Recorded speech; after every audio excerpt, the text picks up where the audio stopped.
उद्वेगजनक स्थिति रे देश में छात्र छात्री आत्महत्या प्रसंग सारा देश में बढ़ी स्टूडेंट सुइसाइड। गत 10 वर्ष मध्य देश में छात्र आत्महत्या 65% वृद्धि पाई। National Crime Record Bureau NCRB report रू एभली चिंताजनक तथ्य सामना को आसी। केवल 2023 रे भारत में 13,892 जन छात्र आत्महत्या करिसेंती। 2013 रु 2023 मध्य आत्महत्या घटना रे देश मोट 1,17,849 जन छात्रों को हराई। 2013 रे देश में 8,423 जन छात्र सुइसाइड करथिले। 10 वर्ष मध्य एही संख्या 13,892 को वृद्धि पाई। केवल 2019 रु 23 मध्य एथिरे 34% वृद्धि घटी। 2013 रे देशर मोट आत्महत्या रे छात्रों हार 6.2% रहितिबा बेले 2023 रे यह 8.1% को वृद्धि पाई। समाजर अन्य वर्ग तुलन में युवा वर्ग क्रमागत भावे अधिक विपद रे रहितिबा दर्शाउछि। छात्र आत्महत्यार द्रुत वृद्धि देशर सामग्रिक आत्महत्या हार वृद्धि को मध्य पछरे पकाइछि।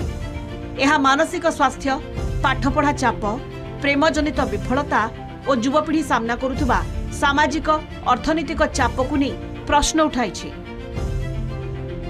एनसीआरबी डेटा 2023 कहते जो देखी कि रेट ऑफ सुइसाइड टीनेजर्स मान 65% वृद्धि किंतु 2025 रे भी हमें देखो देयर इज ए इंक्रीज। आउ नेशनल एवरेज सुइसाइड जो रेट हिसाब रे स्टूडेंट सुइसाइड रेट बहुत अधिक मात्रा अच्छी। आउ एटा हमें बेसी देखु जो माने नेट एग्जाम प्रिपेयर करछंती, जेई एग्जाम प्रिपेयर करछंती, जोडी बहुत अर्ली स्टेज रे कॉम्पिटिटिवनेस आसी जाउची। ब्रेन एमती वायरिंग हे जाई कि से छोट छोट जिंस को बेसी वल्नरेबल हे जाचंती करंट जनरेशन। आउ छोट छोट नेगेटिव किछि भी जदी जिंस होउची ताऊ को बेसी हाइपर रिएक्ट करछंती। पिलाटा गोटे भलो स्टूडेंट हेतियो, पाठ पढ़ा पढ़ी भलो करूतिबो, गोटे रिजल्टटा हठात खराब हे गला किबा ई यंग पिला मानकर देखि जो बहुत समय रे गोटे ब्रेकअप हो गला परे से माने भी आउ रिलेशनशिप रे भी एमती थांदी आउ निजको संभाली पारंती नहीं। जेतो रिलेशनशिप रहिले से माने आउ काहा को एते ध्यान दियंती नहीं, जो पुराना संग फैमिली संग एते संपर्क रखंती नहीं। हठात ब्रेकअप हो गले भी संभाली पारंती नहीं। एटू गोटे नेगेटिव चिंता आसे। तो से भाबिबे जे मते मध्ये आउ केही भल पाउनांती, ताले मु काई मंचिबी। सेटा हठात ब्रेकअप हो गला पर जने आत्महत्या करिया को चाहबो। देश में छात्र आत्महत्या चिंताजनक परिस्थिति सृष्टि करबा परे एहाको गंभीरतार सह नेइछंती सुप्रीम कोर्ट। छात्र छात्री आत्महत्या रोकिबाकू चलित वर्ष मार्च 25 रे एक नेशनल टास्क फोर्स गठन करिसेंती सर्वोच्च न्यायालय। सुप्रीम कोर्ट को पूर्वतन विचारपति एस रविंद्र भट्ट नेतृत्व रे टास्क फोर्स गठन करा जायछि। जस्टिस रविंद्र भट्ट समेत विभिन्न क्षेत्रर 10 जन सदस्य कमिटी रे रहिछंती।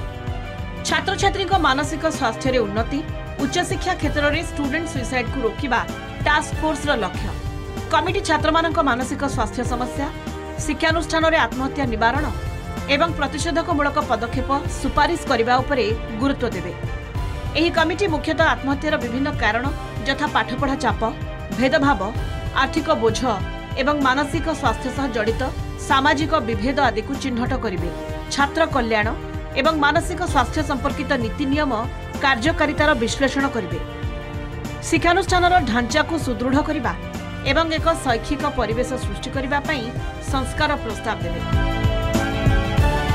देशर जो माने आगो पीढ़ी बा आगो जो माने देशर भविष्य जदि से माने एई पथा को आपणे एवं या बढ़िबो एक चिंताजनक विषय। तेणु रिपोर्ट टास्क फोर्स देला परे सुप्रीम कोर्ट कोन तापर दउछंती बा गवर्नमेंट तापर कोन परिवर्तन आणुची बा पाठ्यक्रम ऊपर बा से रिपोर्ट रो आधार रे गवर्नमेंट कोन परिवर्तन आणुची बा जो सब इंस्टीट्यूट अछि सेठी जो सुइसाइड कमिया पई कोनोसी प्रकार स्पेशल कोर्स हो बा क्लास हो बा जेंति कहबा कि योग बा अदर वे किपरि समान को स्ट्रेस रिलीफ देई कि ना ई सुइसाइड करिवारु तांको निवृत्त रखि परिबे से ऊपर कोन पदक्षेप नउची भविष्य रे जाना पड़े।